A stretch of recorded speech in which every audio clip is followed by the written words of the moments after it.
ngizoma ogeja amageja belahleka ngathi. Amen.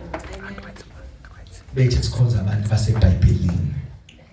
Amen. Angazi ameni nomncane kakhulu la engulindele. Ngizwe belahleka ngathi bethi sejani sikhonza abantu baseBhayibhelini siyeke abantu bethu saya kulaba ya abaseBhayibhelini singabazi sikhona abazalwane kanti thina sithatha abantu abaseBhayibhelini sakopela indlela abakhonze ngayo uNkulunkulu. Amen. Sase sithi yini singayifunda kulona nalona kodwa sikhonza uNkulunkulu. Yeah. Sikwazi ngisho ubagxeka abanye sithi ubani wenza kabi kanje. Kodwa ubani wenza kahle kanje. Then ubani ngokwenza kabi kanje wathola umphumelo nje. Shuthi thina singasenzi kanje. But ubani kwamsebenzela ukwenza kanje. Shuthi nathi singakopela ukwenza kanje. Kodwa sibe sikhonza uNkulunkulu. Anikho ngicela ukuyiphinda hlaka that thing. Aw amen. Uma sibize uDavide asembizi siguqa. Ayikho into esingayikhonza kuDavide. Kodwa sibuka uhambo lwakhe noNkulunkulu. Mase sithi le ndoda yahamba noNkulunkulu. Kwala bemcwasa kubo beyithethe mhlawumbe ingane yangaphandle. Kodwa uNkulunkulu wama naye elusini. Le ndoda yabhekana noGoliath. Ingaphethe inkemba yathi angizina nkemba. Kodwa niza negama likaJehova. Hallelujah. Elinamandla. Shuthi igama lingakusiza noma inkemba unina. Amen. Anikho bangcwele. Uma sibakhotha sikhotha izenzo zabo. Sikhothe uhambo lwabo. Sikhothe inqumo abayithathile.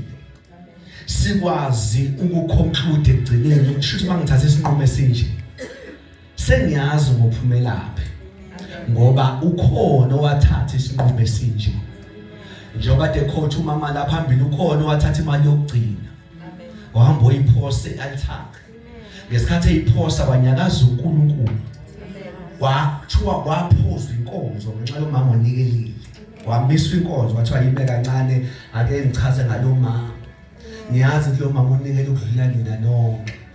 Aw amen. Iveza the power yomuntu ogive okunikeze into yokugcina wanikeza into esuka enhlizweni ukuthi noma inkosi ngabanakanga abanye kodwa wanakwa lo.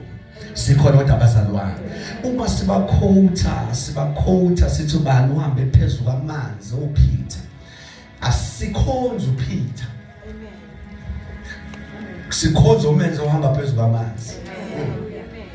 The more sibuka uPeter wame phezulu kwamanzi sithi shuthi unamandla lo Jesu. Sihambe sikhotha ukuthi akavelanga wangena emanzini uPeter kodwa wabheka inkosi esinayo wathi uma kuwe shona izwi mina ngothatha izwi lakho bese ngiza kuwe. Mase sithi kushuthi amazwi akhe angakwenza uhambe phezulu kwemvelo. Amen. Nikhona kodwa abazalwane. Now asikhonzi ke bonke abaseBhayibhelini but sikhonza uNkulunkulu yedwa. Nikhona kodwa abagcwele. Then ngesikhathi simkhonza yedwa iBhayibheli likhode abantu abahambe naye. Sikhona kodwa abagcwele. Laba ikhoda nabahambe naye bamlahle endleleni. La sivezela umphumela wobalahla. Sikhona kodwa abazalwane. iBhayibheli lisitshenile ukuthi kunjani uIsrayeli mawulahla umphongolo. Angifuni ungena lezo zinto abazalwane. But belisivezela futhi bebenjani bebehamba nobukhona bakhe. Sikhona kodwa abazalwane. Shuthi iBhayibheli ke lirekhode abantu abahambe noNkulunkulu uma sikhonza siyadlula kubantu ababhaliwe. Siye uNkulunkulu obenzile nohambe nabo angazi noma namba bazalwane. Next month mhlambe soba neSunday yokubuka iAfrika eBhayibhelini yokuthi le evangeli akuyonto esavele sayithatha kubelungu. Bazalwane kodwa nikude nami namhlanje. libonakele iAfrika phakathi eBhayibhelini. Siveze ukuthi ungaya ko Europe even by history bayokutshela ukuthi akaze nyathele isho kani uJesu kodwa eAfrika wagcoba. Siveza ebalekiswa ezifika la phezulu eEgypt. Amen. Now sihambe siyobuka ngisho Ethiopia la kwavela khona the Queen of Sheba. Owesifazane wavele wathatha ijenende eyakuSolomon. Wathi ngizwile ukuthi uhlakaniphile uNkulunkulu kuphi ukuhlakanipha. Bengizotest ukuthi uhlakaniphe ngempela yini. So that woman evele Africa, the Queen of Sheba ivele Ethiopia izochecka ukuthi uSolomon uhlakaniphe ngempela ngendlela ahlakaniphe ngayo. So sizobuka ukuthi uma sikhuluma ngevangeli akuyona into esuke nje yavela kubantu abamhlophe. By the way, kunomlungu umuntu ade ngikhuluma naye. Kubo kunzima kakhulu ukubamba ivangeli. Because akagxobanga uJesu khona. iBhayibheli liverses eziningi enyathela ko Middle East. But usenyukele efike ko US ayikho indawo engafika ithi yabo nje la uJesu wagxoba. Thina eAfrika sinendawo singayikhomba zabantu abaseBhayibhelini. Even likely no Jesus emkhonzayo naye sithi unyathele lapha nalapha. But futhi sobe singasho sikhonziswa yilokho. Ngisho kuthiwa kanyathelanga. Kwicontinent yethu. Kodwa futhi besiyokholwa uma siphiwe ukukholwa ukukholwa isipho. Amen. Awukholwa ngokuseduze nento, awukholwa ngoba yenzeke phambi kwakho. Kodwa ukukholwa igift sikholwa kodwa abazalwane. Sobe sikhuluma. Siyazi ukuthi vele ke kunaleyo history ngenxa yabamhlophe nezwe lethu. Mhlawumbe le idinga iBible study. Wese sibuka ama missionaries eza kudlula inkomo zethu kudlula umhlaba wethu. Amen. Ngawanda ngithi spiritual kakhulu alile.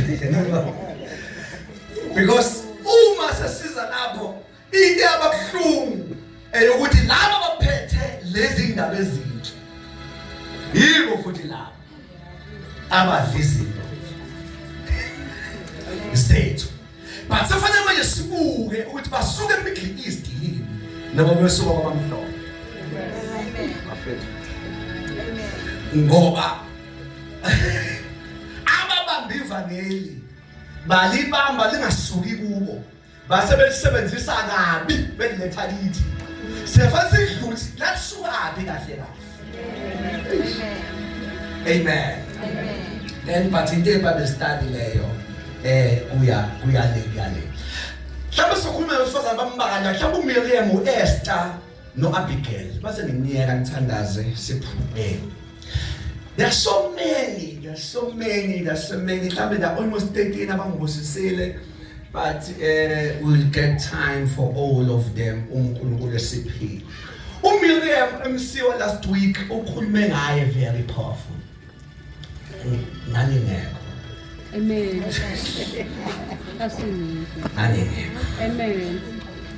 uMC last week ukhulume kakhulu ngalomama uMiriam Exodus chapter number 15 isitori salomama. Amen. Then lo mama lo uvela kakhulu uma sekudunyiswa. Amen. She was a worshipper.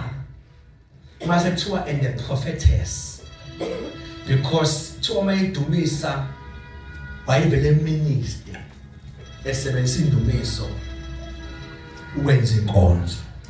Aw amen. Sikhona abantu abazalwane. Aw hallelujah. Jesus Christ. Glory to Jesus. Can we read chapter 15 years? Ngiphinye incwadi nganiphi chapter. Exodus 15, verse 1. No, just for me again. Can you go down? Thank you, Lord. It's 20 or 21? 20. uMiriam umprofetikazi uMiriam bengumprofethikazi yebo udadewabo kaAroni bewudadewabo kaAroni yebo waphatha isigubhu ngesandla sakhe lo mama uvele ngoba kuthiwa iphethe isigubhu esandleni sakhe bonke abesifazane baphuma emva kwakhe bephethe izigubhu bonke abesifazane baphuma emva kwakhe bephethe izigubhu besima yebo uMiriam wabaphendula ngokuthi hlabelelani kuJehova ngokuba uphakeme kakhulu so ayisethi lo mama hlabelelani kubani kuJehova ngoba uphakeme kakhulu yebo ihashi nenkweli yalo ukuphonselwana kuthiwa ayisethi ihashi nani bazalwane nenkweli yalo uliphose olwandle because of time mhlambe asinotheni lokhu ngoMiriam uMiriam bazalwane was there eGibhithe begqilaziwe amen ungomunye wabazalwane ababekhona uIsrael usaqqilaziwe eEgypt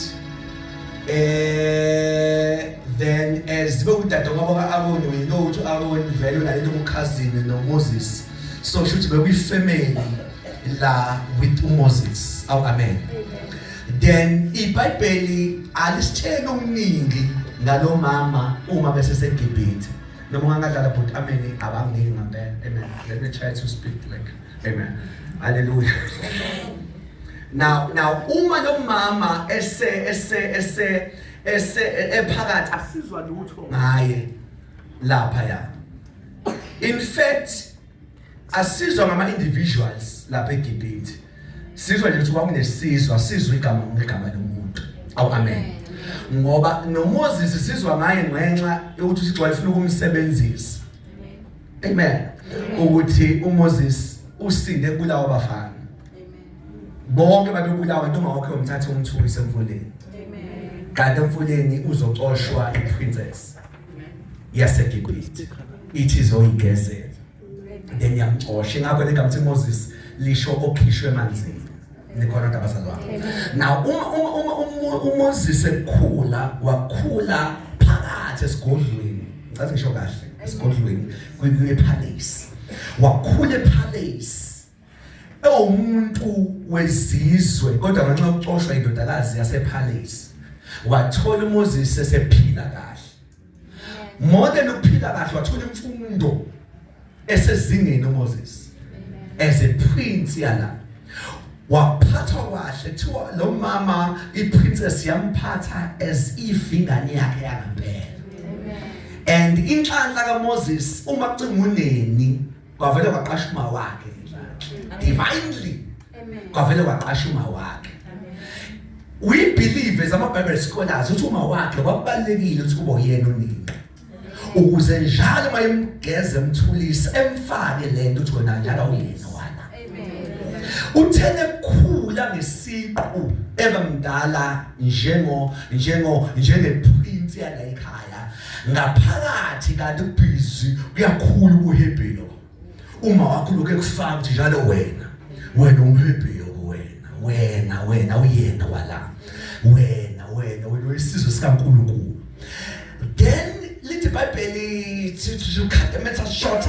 wafika la khona kunempi mayiphuma egceke ngathi kuyaliwa ufika ulwa umGibhithe elwa nomhebheyo so kusho kuyena umuntu wangaphandle nomuntu wangaphakathi ngoba phela ukhulie lana isiqu sakhe ingane yala ekhaya umaGibhithe kodwa ngaphakathi ungawakho belokho efaka lento obuhebheyo so yena kusho ngaphandle umGibhithe kodwa la ngaphakathi yena umhebheyo my God now uma lo mama lo mfana efika kuliwa uMoses ufika usevelulekelela umhebheyo babulala umGibhithe angikho kuleso statement but iveza ukuthi sengathi ungarelate kakhulu nalomuntu oyena ngaphakathi ukudlula lo muntu oyena ngaphandle ufuna ukungena lapho ngaphandle singabeZulu, ngaphandle singabeSuthu, ngaphandle siwukuthi, kodwa ngaphakathi singabantwana bakhe. Wenza njani ofika lapho ukhethe khona? Phakathi kwalento yiyo ngaphandle nalo ngaphakathi. Uma ifika uMoses yena wavela wasayida nongaphakathi. Hey bafethu, wavela wasayida nongaphakathi bahlanganyela umGibhithe kwaphela ngomGibhithe. Then uthiwa wahamba etshela ukuthi akekho umuntu obonile. Kanti akazi ukuthi isono noma singenzeka ngasese sinendlela yokuvela. Hey into engathanda ukuhlala ngasese. Uthe ngelilanga uyothola enye impi manje. Kulwa umHebrew nomHebrew. Kulabazalwane manje. Now akasakwazi ukusayida because eqaleni bekulula kunomGibhithe nomHebrew. Mayifika manje akasakwazi ukusayida ngoba kulwa bobabili abantu ayibo ngaphakathi. Thoma ifike lamule ethi hayi ningalwi lamule. Zisuke lezi zingabazalwane kanti ziyayazi imfihlizo lo lakhe lo. Ukuthi wena wabulala umGibhithe. Thiwa zavele zathi awusufuna ukusibulala nathi. Yona ngamakhola abanye abantu abakwazi ukuphatha ama CV angcolile namadala omuntu. Amen. Ungabona besikhathi bethuli but wonke amafayela engakutshela nje ibeka 20 years. Umzazi waba noma senyukile wake wenza ukuthi esafunda isikole. Amakhola abanye abantu. Then wavela wathuka uMoses. Awu kanenda biyaziwa ukuthi ngibulala umGibhithe. Now uma ngibulala umGibhithe usesaba ubuyele epalace. Uthi mangibuyela khona hey shuthi kophela ngamvela ngiyeni wakhona ngegazi. Wabaleka wayihlane. Wabaleka waqala waphuma eGibhithe. Wabaleka papa ngangene ezintweni zakhe wabaleka wazofika lapho khona koMidian efika lapho khona sewumelusi walusa kanti ohlangana nesihlahla esivuthayo. Ngelila mayihlala nesihlahla esivuthayo kanti uNkulunkulu umbizela lapha eGibhithe. La kade balekela khona. Wenza njani inkosi kubizela uphume kabi khona? Wanengxaki ukuthi manje uNkulunkulu ngizothini ngoba ngiyazi ngiphume lapha ngobackdoor. Sefane ngibuye no-front door ngithi sengiyi-man of God. The Lord has called me. Fane ngibuye ngithi uNkulunkulu ungibizile. uMoses wanaleyo ngxaki but uMoses wayesethi uNkulunkulu yini ngizomconvince ngayo uFaro. Ngiconvince futhi nabantu ukuthi ngibonile ngempela. Wathi hayi kubantu ukhuleka abantu batshela igama lami nginegama abangalazi abanye abantu. Abantu bami bayangazi ngegama lami lipersonal elithi nginguye. Uma washo lelo gama ukuthi I am ungithumile. Bazovele bethi hayi shithi ngempela ukuthumile ngoba igama lakhe elaziwa abantu abaseduze naye. Abanye nabo bangamakheli athari njengase-Athena bazobhala uNkulunkulu ongaziyo. But abami uma bezaqini bavele bethi uNkulunkulu I am that I am. Sikhona kodwa abasilwa. Ngena uMoses wathi kulungile ke ngezwe bazoconvinceka abantu manje ufake ngemthini. Wathi hayi yini sesandleni sakho Moses. Wathi hayi induku. Mayithi induku wathi hayi iphose phansi. Mayiphosa phansi yaphenduka inyoka. Ungiphenduka inyoka thiwa wayesethi usigxibambe futhi emsileni. Wabamba futhi emsileni mayibamba yaphenduka induku. Wayesethi uNkulunkulu hayi futhi njalo mawufika kuFaro. Kanti ngempela mayifika kuFaro lithi iBhayibheli wathi mayisethi uFaro hayi amdoubt wavela waphosa induku yakhe umfana. Kanti uzoyiphosa kanti kunezanusi la. Inyanga zendawo. Nazo sineyinduku zazo. Futhi ayisha can explain la. Yokuthi kuyingozi ungayazi induku yakho. Ngoba nabangaphandle noNkulunkulu baba baneyinduku zabo. Now because induku isiphiwo. Induku gift, induku uNkulunkulu utanike yona. Into eyingozi ungayazi uNkulunkulu akuphe yona. Kanti uyabantu abanezinto zabo abayiphiwe. Sikhona kodwa abasalwane. Abantu esiphile labo baphethe ezandleni. Abantu esiphila nabo kunezinto abayifumbathile nabayiphethe. Uma sifika phambi kwabo sisebenza nabo sisakhe eduze kwabo kanti thina into esiyiphetha siyazi. Sasiyazi kanti sesiguqela izinto zabo kanti siphethe into nathi. wathi uNkulunkulu ungakafiki phambi kwabo yazi yini uyiphethe wathi hayi ngiphethe induku wathi phose phansi wathi awukanti iphenduka kanje yayiphenduka kanje mana ke uNkulunkulu phela induku ikhiwe yimina ngayakha kudala yebo yonke into adunayo awukwazi isimanga sayo ungakafiki kimi induku ayisuka ngoNkulunkulu ikhiwe uMoses yonke into nayo ubingenabo uNkulunkulu ivele ibe yinto ordinary Aliphinda yonke into nayo umingenayo uNkulunkulu iba yinto nje ejwayelekile yona nduku efanayo uNkulunkulu akamphanga enye efanayo sinobukhona bukaNkulunkulu wathi ayibona lento kwasuphenduka enye wathi uthi hayi no ya bengifuna wazi lokho umuntu uyacheka ke uma sefika phambi kwaFaro nezanusi iphosa induku zazo sakhosa khona inyonga laphansi lithi iBhayibheli yavele yasuke kaMoses yasigwinya zonke yazidla umuntu uyacheka ke uNkulunkulu akamtshenanga ehlane kule nduku kwazi ukudla ezinye into uNkulunkulu umtshene nje ukuthi yini oyiphethe kodwa amandla aphelele uyowathola ngesidingo sosuku ngicela ukuphinde uNkulunkulu iwaki yakhe yokuthi yazi uphetheni kodwa ipotential ephelele ngento oyiphethe uyayifihla uNkulunkulu uyagoqa amandla ento oyiphethe aphelele athi yazi usuphethe igama kodwa uthi igama lingenzani uzobona phambili but yazi yini oyiphethe now because lento siyiphethe singagcina sesithemba yona ukudlula yena yingakho engafuni ukuveza yonke into ephelele ngenduku oyiphethe ufuna njalo uphinde ubheke kuye noma ikhona into oyiphethe yadla zonke ezinye induku uma idla zonke induku eyinyoka kuthiwa iseyibamba futhi emsileni yaphenduka induku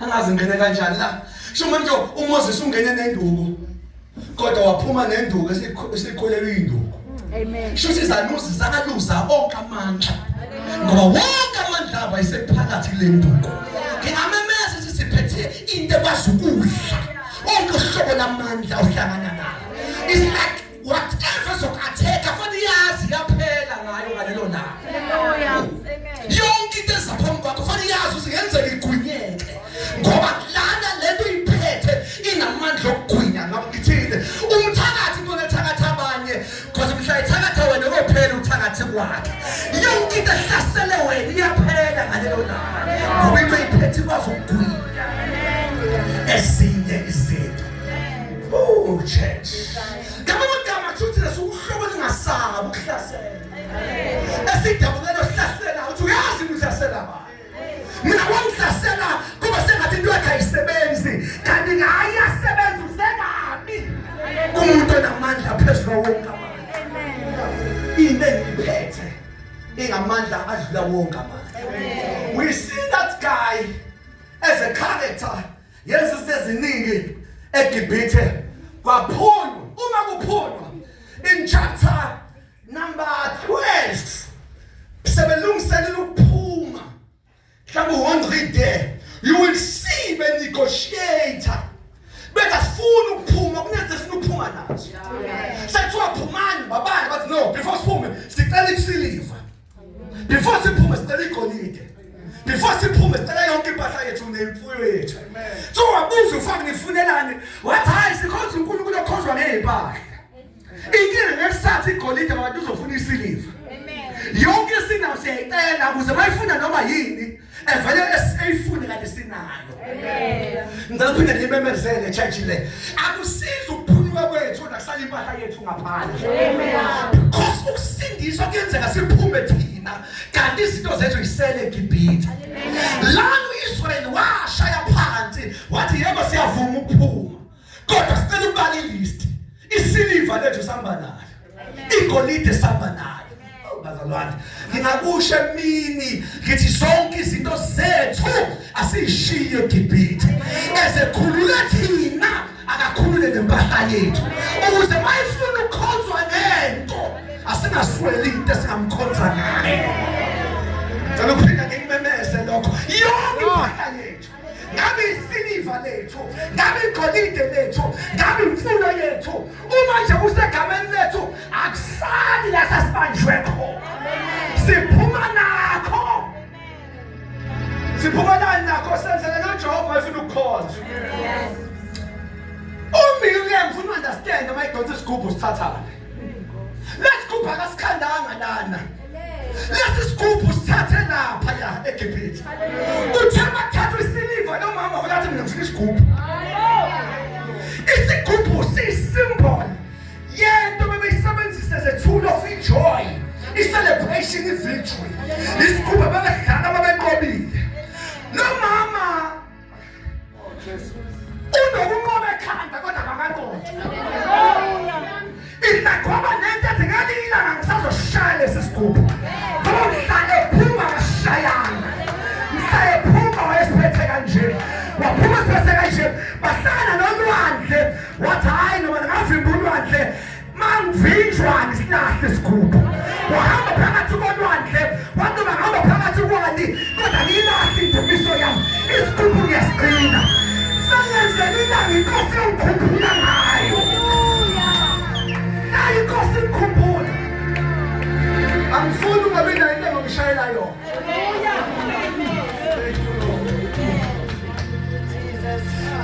Basakhe eGibhithe funa mama yangiqala.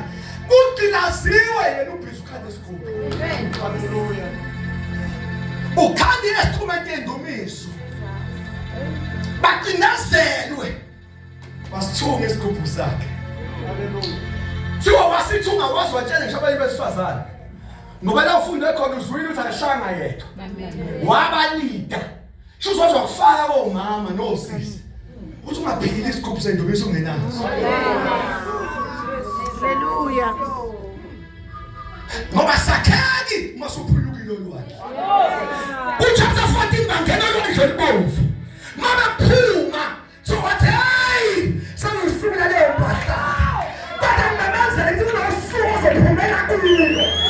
Usuku lakho bazoshaya indumiso. Ngoma kade nginangazi nje kunadini. Kade nginanangoma ngazo ehlabana nabini. Nayo inkosi ikhuphula. Awuphile ehlabana leyo.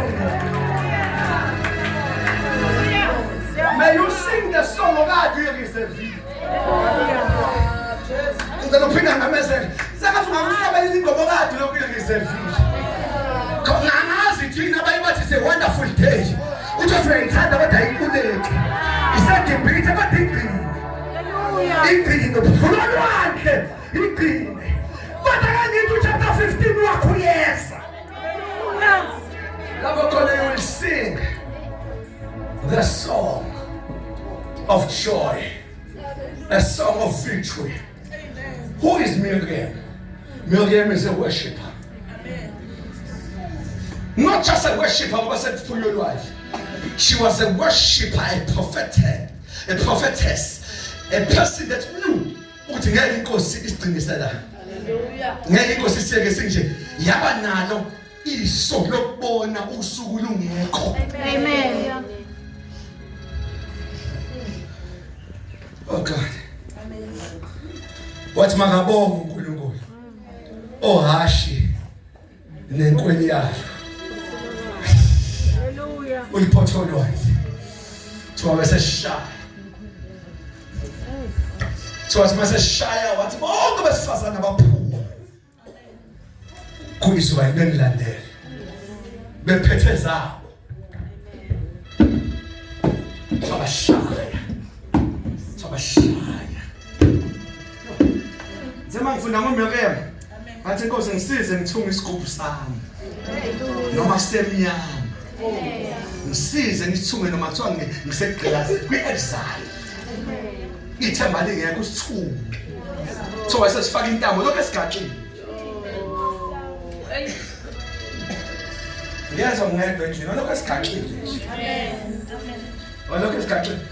Kuthi angisho enye into lapho kanjalo. Kuba sengathi inkosi ibilokhu ilangazelele. Ngoba sokhalanile isigubhu. Ngoba iyasibona. Ungayenza kodwa inkosi ihalelele ngoma esenhlizweni. Haleluya. Engathuleki ngenxa yesimo. Kodwa yona ikhona enhlizweni. Izinkosi iphokeke ukufohla. Ngenxa yengoma ibona enhlizweni. Because inkosi iyabona kodwa ayizwa umsindo. Kanti isigubhu sithi hayi siwelise uzokuzwa umsindo waso.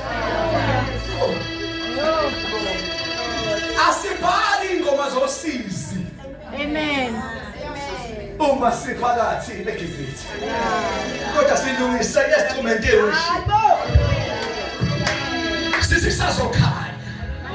Sithi sazonqoba. Sithi sazoba kuhle konke. Sithi sisazophunyuka.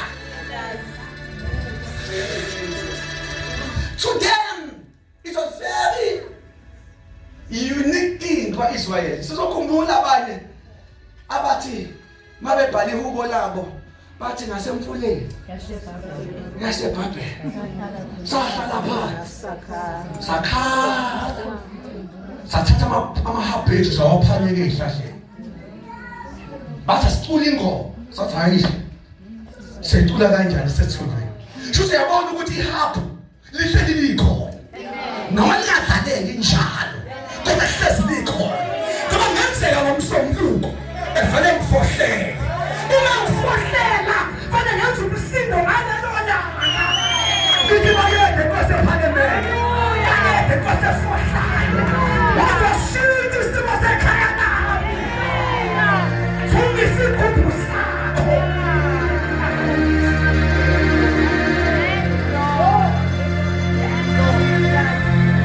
mina nayo nje ingoma ngizoyicula mangena emzini wamamiliyoni Kina ingoma engizayicula ngihlangana nemoto ka5 million unansite phakathi ofuyibhale uthi uNkulunkulu ngilapha kodwa bangibone sengafika lapha la nginayo ingoma kanti isigubhu sakho usikade wasilahla nahle hawu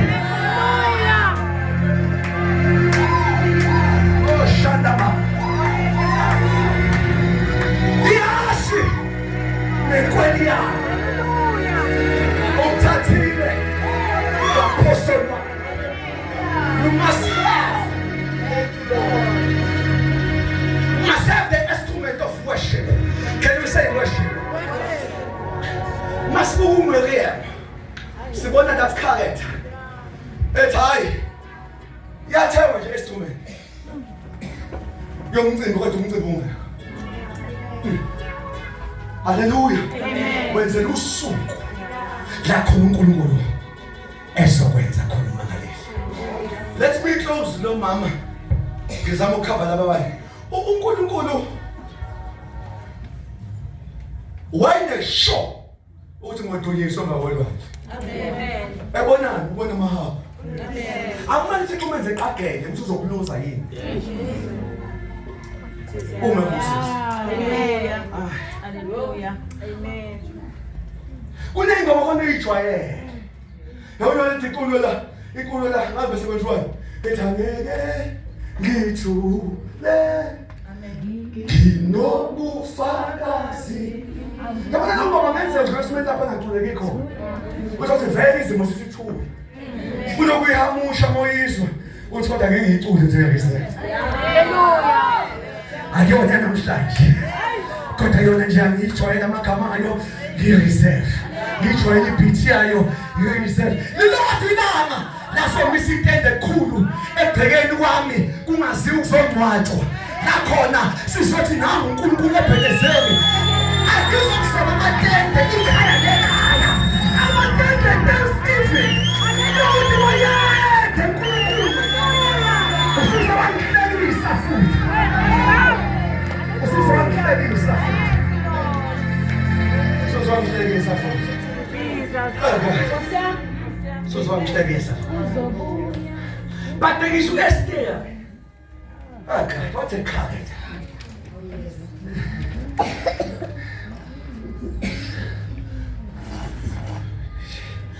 Hengi nafanyisa uEsther ukuthi usiswa eOfeni.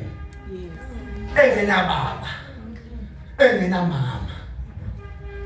Oh amen. Amen. Oh hallelujah. Amen. Oyithathela nje uMordekai.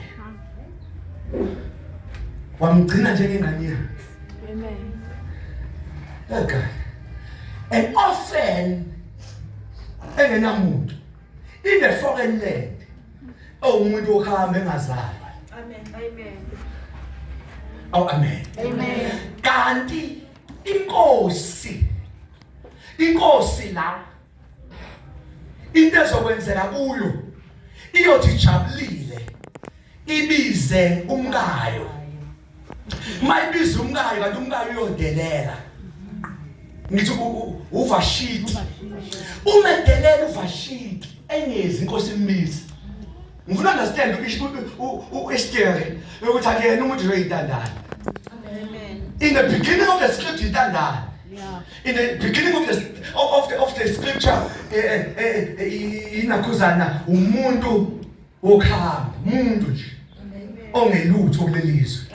Inkosi ithe mayibiza uVashiti umkayo ijabulile inkosi. So ayimuhle uVashiti. Efuna nje umbuka ejabule wadelela ngoba kunabantu abafike bedawe ezikhundla. Le ndaba Esther very deep. Ivese ungafika kwi-seat kodwa akekho umuntu ongareplace. Amen. Akekho umuntu ongareplace. That's true. Ya. Amene udawe iposition uzukhohlwe yizwi lenkosi. UVashiti uthe mayehleze ehlalweni eyibona ukuthi hayi ngiyiqueen. Wantu ubuqueen bakalazi ukuthi ungayiqueen kodwa inkosi ayidelela. Angifuni ungena kulento. Noma ungahlala kuyiphi isithi enkulu. Incwadi kaEsther iveza ukuthi hlala kulo kodwa mawubizwa wezwe izwi lenkosi. Khahlela ubuqueen bakho. Uyilapho inkosi ekubizela khona. Oh God. So wadelela uVashiti. So inkosi ayisethi hayi no kulungile ngoba udelelile I will replace her. Amen. Ngothatha umuntu. Mina ngiyinkosi. Ngingathatha abani ngixoshe noma ubani. So yabiza wonke amantombazana amahle. Yathi abeze ngizokhetha. Kanti uMordekhai uzozwa ukuthi kuzokhethwa. Wahamba wolungisa uEsther. Omlungisa. Wayesethi kodwa umncede. Lwena ungayivezi ibackground yakho. Kugumula usuka. Kugumula ukuthi awunamama. Kugumula ukuthi awunamndeni. Sanofika naphuma nezinye intombi. Uthi nawe ngingaba yikhona. UMordekhai wayifana. Ngoba into eyinkingi sisa sakho ilento ogqoka iphansi. Ngoba sayube namandla abe ngithi awugumu. Izolo gumu. Izinto ongenazo. Uthi uMordekhai wahlala nayo Esther. Wakufala kuye ukuthi hey uthi anginamama. No lapha ngeni. Noma ngaxoxa ngomama. Uthi uMordekhai wena ungaphawuli. Ungaphawuli ngaloko ungene. Uveze status sakho. Nazo lose position ozoyithatha ngenxa yesono lakho. Ngoba isolo nawo amandla okudonsa into soba yosasa lidonsele emuva ngenxa yesono. Mordekhai wasebenza isebenzi uEsther. Amen. So Esther nawe emuhle kakhulu. Joy that day balungiswa. So there was 6 months oqala and another 6 months. Uthi uyacheka mohlanganisa almost a year belungisela ukovela. Amen. Phambi kwenkosi. Amen. Balungiswa. Then iBhayibheli limenza ukuthi uma sebevela inkosi yavele yabuka uEsther. Amen. Amen. Nani besta sincamba ngasokusho wena. Mhlawumbe zomnyaka abhekile. Yathi inkosi yo wamuhle umuntu. Wathathwa uEsther. Wayithola eseyiqueen. Amen. From being ordinary, from being an orphan, wayithola eseyiqueen. Sehleze ehlabeni. Ubani uEsther? uEsther sibona replacement. Sibona a person oyehlalweni ngayo ngoba singenamuntu. Amen. Kodwa uEsther bareyizwa ekhona uVashiti. Hallelujah. uEsther akubona abantu abahupha ihlale empty. ukuthi ngoba lokho akunamuntu okayisho kwabo. Esther sibona i-character yabantu abareyiswa ekhona umuntu ohleli. So Esther abareyiswa ngoba befanele. Kodwa aboNomodikhai angazi ngaze ngithi uModikhai ubani kuthi akithi namhlanje moyengcwele. Ungaba uModikhai wami moyengcwele.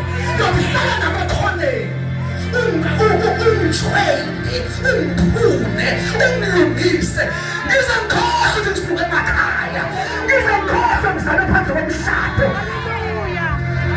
Ngibuke le position Inkosi ongibekele yona. You need uModikhai empilweni yakho. Uyingozi bona abantu bazokhumbuza ipast iphela. Nabo utshenza ufanele kangakanani. Kodwa ngithandaza Nkosi sivusele uModikhai nawe lives. Abantu bazositshela ukuthi we are for the Christ destiny. Sibesaba izinto ezinkulu. Lokho amehla ngabonanga. Lokho indlebe engakuzwanga. Lokho engaze kufike enhlizweni yamuntu. Umbekele labo abamthandayo uNkulunkulu.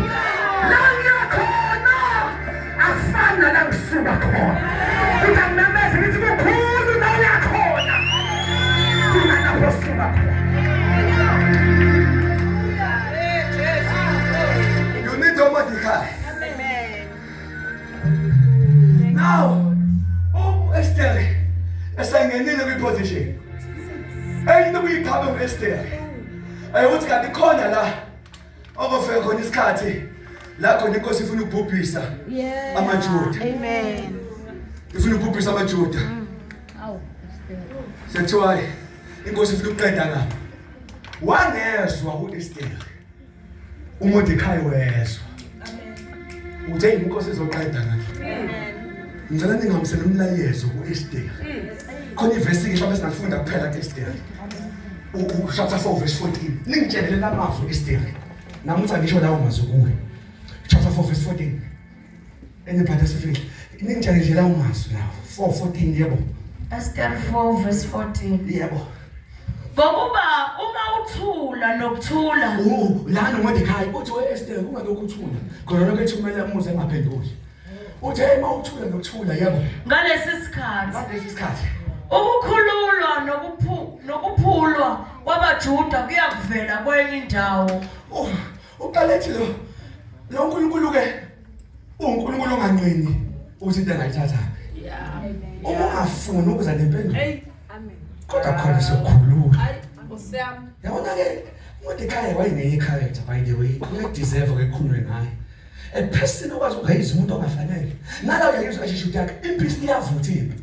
Uthi kodwa Esther njengequeen cela usisize. Uma ungeke usisize kodwa still umuntu uzobona. Yeah. uModikhai vele ngayena futhi umuntu oncike kuEsther. Nje mayisethi yebo. Wena nendlu kayihle nibhubhe. Uthi la ngamane size thina kubhube wena uyiqueen. What a woman. Uthi uModikhai ungazi ungabhubha uphephile palace. Kusinde thina singaphephile. Ngenxa kaNkulunkulu. Ukwazi ukuphephisa abangaphephile. Ebhubhisa abathi baphephile. Yebo. Ngubani okwaziyo? Uma ungafika ngembusweni. Nali ivese bengifuna libambe. Ubani okwaziyo? Uma ungafika ngembusweni ngenxa yesikhathi esinjengalesi. Lithi le verse ubani owaziyo bathi ungafanele khethe intombi nje wena wanyuka wazohlala la. Mhlawumbe ubukhethele lesi sikhathi nje. Amen. Ngizokuphinda le verse. Ikodwa Esther inento ebalekile verse ukuthi ayikho position oyihlala kuyo with no purpose. Uthi uModikhai awazi wena. Mhlawumbe inkosi kwenze nje waba yiqueen. Hayi ngoba umuhle kakhulu. Hayi ngoba uhlanipheke kakhulu. Kodwa bicabangela lesi sikhathi. La kufanele kubhujiswe khona amaJuda kanti wena uyiqueen. uModikhai uEsther ngenye into ayenza eyake emakhebuli ngayo. Thiwa inkosi yayingathanda umuntu olevel ngene epalace. Mehlezi esigodlweni ihlalweni saso sobukhosi. Iyona bebiza umuntu. Kodwa losizwe yena yedwa waqonda inkosi engabiziwe. Amen. Uvezwa iwoman of courage. Yothi mina inkosi ngayani noma yini kuyona.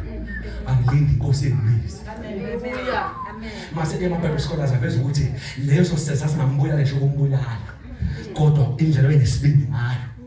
Wathi mina ngeke enkosini mangifa angifa kodwa khona udaba omele ngibeke enkosini khona udaba lidinga ngihambise kodwa manje masivusela Esther abantu ngathi inhlungu injani angayithola kodwa udaba kufanele lifike enkosini I don't have a problem the pain yokuhambisa udaba because ngavinjwa amasosha amabhodyguard ayo embambe kodwa kufanele ezwe ukuthi ngizothini so wathi mayefika and the surprise wonke umuntu uvela thola umusa emehlweni enkosi so yathi inkosi awusofikile queen khuluma noma yini ngizoyenza so wasizakala wonke amaJuda ngenxa kaEsther amen yini sabanga incwadi kaEsther ungayiqoki past Amen. Amen. ungabokuphi izinto nje ehambisana nepast ungayihuphi into enkulu Amen. uphole khona isho ehambisana nelencwadi kaEsther Amen. uthi ngikhohlwa ngemuva masethi ngilulela kokuphambili Amen. uthi hayi ngoba senibambile umphambili Amen. kodwa into ehleze ngiyenza ngikhohlwa ngemuva ungathi inkosi ngasisiza siyigumu Amen. ipast nestigma sama families ethu Amen. but more than that nathi ngicela ukushaya isigxivizi in your heart noma isiphi isihlalo kokubeka kuso uwazi khona usuku lofika la khona soza thina njengoMordekhai sithi awazi mhlawumbe ubele belilanga Amen. ngicela ukuyiphinda leyo noma ikuphi uThixo ngaphambi sekufisa khona ulindele lelevisi lokuthi angazi umbekelela kodwa kuyofika usuku Amen. la ngithi ayina uyakwazi ukubeka endaweni ungazi ubekele mina ngizabe ithi manje ngangazi ngizohlala ngangizele for 2 weeks Amen. futhi ekhaya ngisho ngiyabuya futhi ngiyoka ngempela Amen.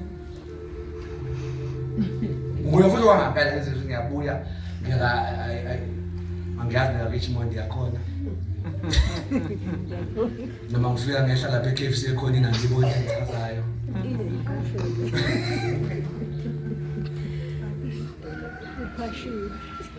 Ngiyazi lethe nje imvuselelo 2 weeks from there going back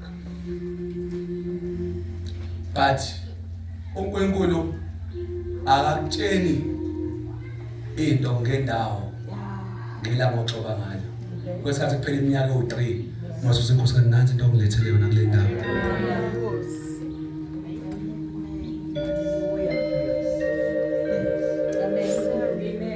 lengenza ngishashadile enze noma kephi sothi ngahlala iminyaka eminingi kodwa loba lilingi ilanga uthanda inkosi ongilethele lokuphileleka hlangana naleli verse lempilo yakho uthi inkosi wayi okumele ngibe kule level why okumele ngibe la oh God that is Esther amen Amen. asana sikase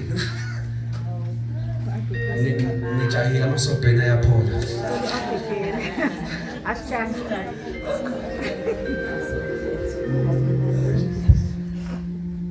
then there is a woman mhlawumbe singathandaza kuyona Abigail one of the powerful women one of the powerful women one of the very powerful women amen oh Jesus Christ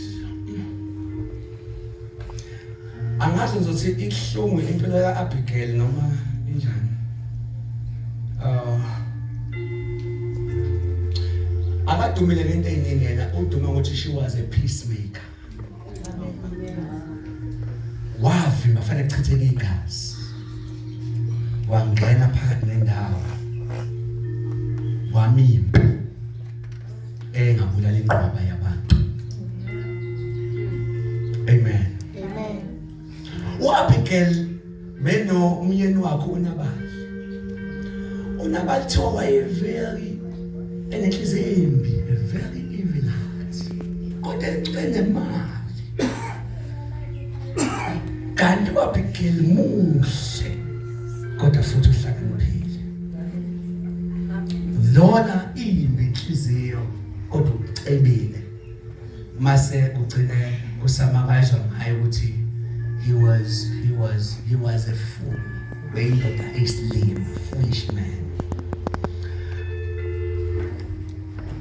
Ulo sisi uAbigail sivezela ukuthi uvele kakhulu la umyeni wakhe ebusy egunda izimvu zakhe, egadela imfuyo yakhe. Uthe gade imfuyo yakhe uDavid wathumela umlayezo. Wathi ningibingelelele kunabani. Nimtshela ukuthi ngiyabingelela, nithi ukuthula, shalom. Wavele wadelela labani. Wathi ubani lo David? Uyini lo David? Uzodelela inkosi. Uyini lo David? So wadelela washo wonke amagama. So washo wonke amagama zasuka incozo za David izomtshela. Uthe unabani ngawe uthi. uDavid indoda yempi enganqinile. So David wavele nje wabopha wonke amahasha akhe kwangena amasosha amadoda over 300. Wathasambeni soqeda ngalo ngefamily kanabani.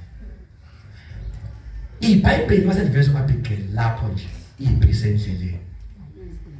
Mase iBhayibheli liveza ukuthi wavele wasuka enincinci kaNabali yagijima yaya kwiQueen yaya kuAbigail iQueen yathi hey kunempi ezayo umyeni wakho phela ukhulume kabi kuDavid njengamanje uDavid uzobulala wonke umuntu. But to Abigail she was beautiful but more than that nehlakanipha so wavela lungisa iziko same time enela bonke abantu abo 300 bangisa iziko lekusukudla. So Elisha fast ohlala bezimpi ephethe ukudla. She was a woman ongayilindi impi ingene egcekeni kodwa wayihlangabela. Uma ehlangabeza wafika wayiphosa phansi ngamadolo phambi kaDavid. Wayilahla phansi ngobuso. So wathi hey ngincekwaze impi. Wathatha ibhomu kamyeni wayifaka kuyo. Yimi engababonanga abantu bakho bathumele. Kube bengababonile ngabe baphathe kahle mina omubi. Ngingazi yonke into yokuconfess abesifazane kodwa Bekhethofa wathi buka mina mayibuka indoda yami buka mina Thowa ilahla phansi wakhipha ukudla wathi dlana nendlela Thowa iphaphama lapho uDavid evula umlomo wathi ngiyamqala umuntu esifazane ehlala Amen.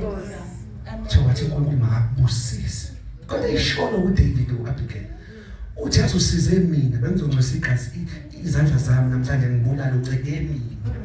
Amen. Awuncedile indoda yakho ukuthi ngayibulala uncede mina. Thowa phakanyiswa Abigail ngenxa yosipho. Thowa kanti ngaleso sikhathi indoda idakiwe.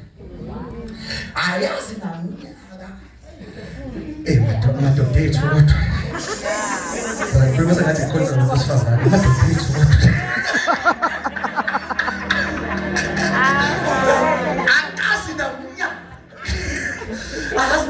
Thoma efika Abigail impi sejikile engaxoxile uZaDuke ngoba idakiwe le. Hey bafethu amadodeti mama bosisi noma engazinaminyaka vimbili wayibamba iPabigail indoda ingazinaminyaka. Angiqedile lapho ngeke ngefridiki ngiqedile futhi lapho ngoba impi ngeke ibulale yena yedwa ngokula bakhe ubona nomndeni wonke. But osifazane fanele mfana evimbe engangena kwifamily. Osifazane uhlakaniphile.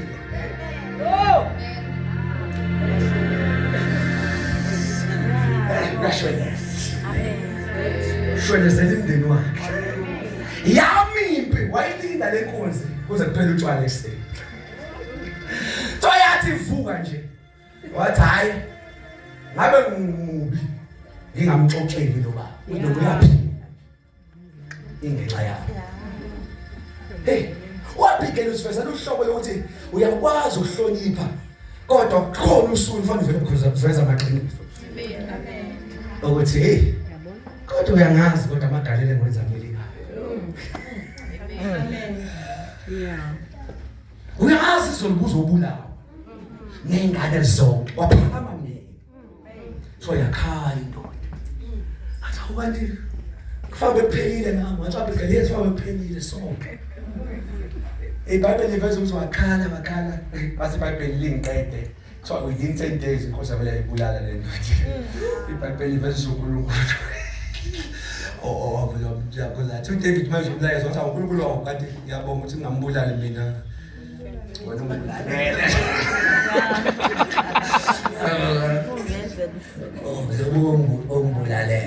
That is 1 Samuel chapter 5. Which one about?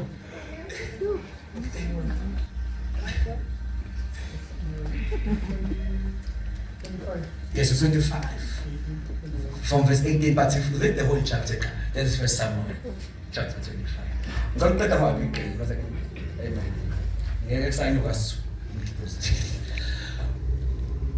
Yeah, I think God after 10 days. Maifa wavesane wezwa uDavid ebedumele yini alashadana ezwa uDavid ukuthi Abigail sewumfelokazi wathi hayi thumelani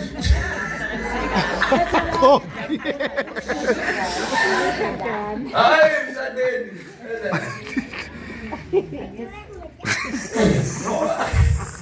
No,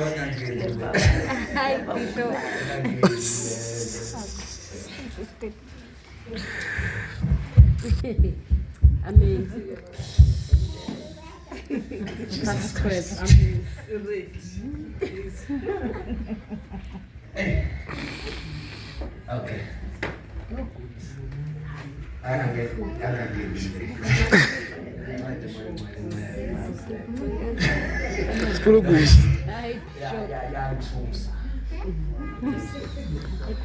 Isithembu salesi sikhathi besingavele eqalukweni nje. Yeah.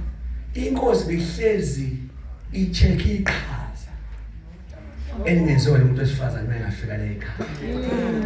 Ukuthi nginabo aba100 kodwa lo sengathi unokunye okuhlukile hayi ngoba ezoba ngeplace uzo act into angakwazi lokwena Activate. uyafuna ungena lapho futhi angangeni Amen. which is not about you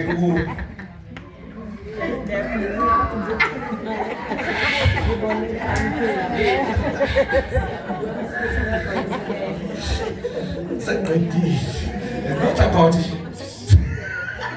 Shall we step you move? Senqedile. Ngabathi akuyona iqhaza leimali. But wabona uDavid uthi yo I have konke namadibela ingakuthi uSolomon wazowafena wazoyiqhaza noNkulunkulu. Because yena wayefile bonke yona le yampi ngaphela mangashada lwasisi. Kanti labo sisi bazozana ama-altar. But all ufuna ukubamba bebona nje umshado obuhle, umshado wamaqhaza. Amen.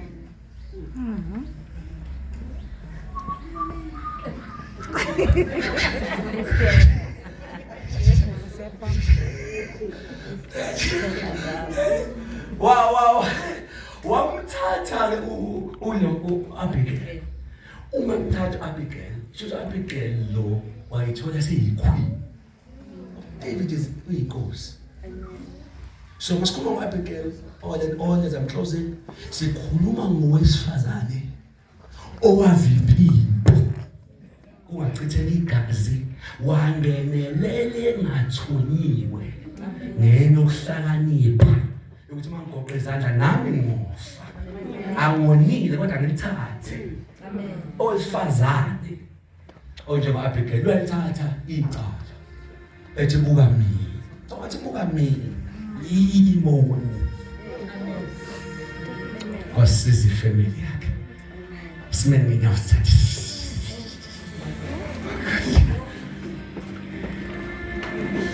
oh bless my Savior.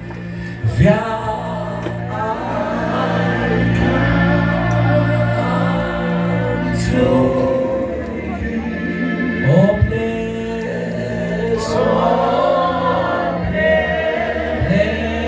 me now, my Savior.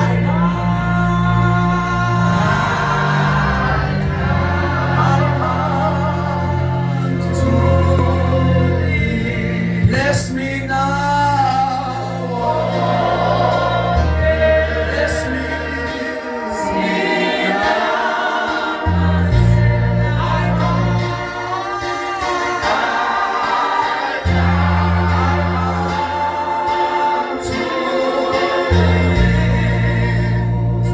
Ngicela kancane ngicela sinyusa amabhibheli kakhulu size Nkosi bless me.